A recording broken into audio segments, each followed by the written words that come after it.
Embody that expansiveness of all these higher formless dimensions. It doesn't mean that you're being asked to compress consciousness and create attachments necessarily at all. The other way around. Can we still function in the 3D while maintaining expansiveness? Some of the questions on the board are a little bit about, well, how do we do that? And the answer is, we don't really know. We're all learning. We're all trying to figure this part out, because the embodiment of dimensions, that was the original experiment, and the experiment changed. And now it's reset. Now it's changed back.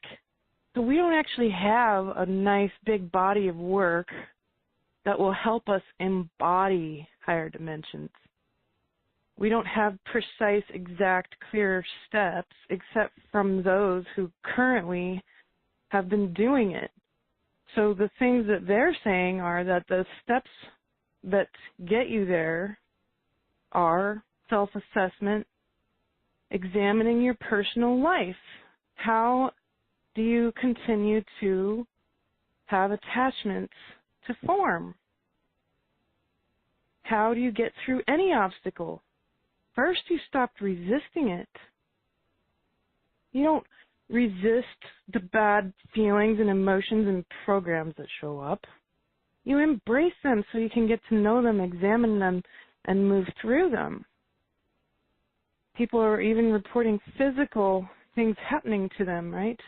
Because there's this crazy full moon eclipse going on tonight.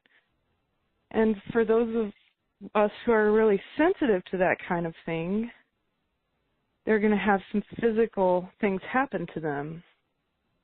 Someone was reporting on the Q&A board that they were getting really intense pressure in their third eye more than usual. How do we get rid of that? Well, first step always is not to resist it. And then, of course, processing, right? Mental, emotional, physical processing.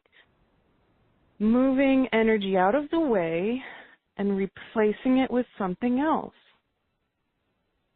That second half of that step, replacing it with something else, is often missing when people do clearings. A good portion of the time, I have people come to me and say, I've been clearing for years, but I can't seem to shift anything. And I'll always ask the same question. Do you replace the energy when you clear? Most of the time people say no. And that's not following the rules of physics. In this universe, there is no void inside the universe. The void is outside the universe. You must be in charge of what fills in the energy when you clear something out of the way. You bring in a quality of light that will help you become more formless. And then you can continue practicing being in the 3D.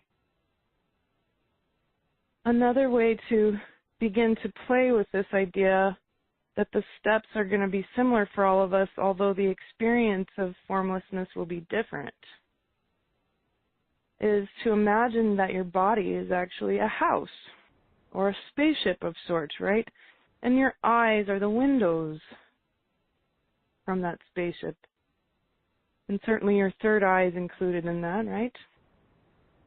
The third eye is your set of night vision or dimensional vision goggles, right? And then your vantage point is going to be through that experience. And then we can value each other's vantage point as well. Have a little peek through other people's windows.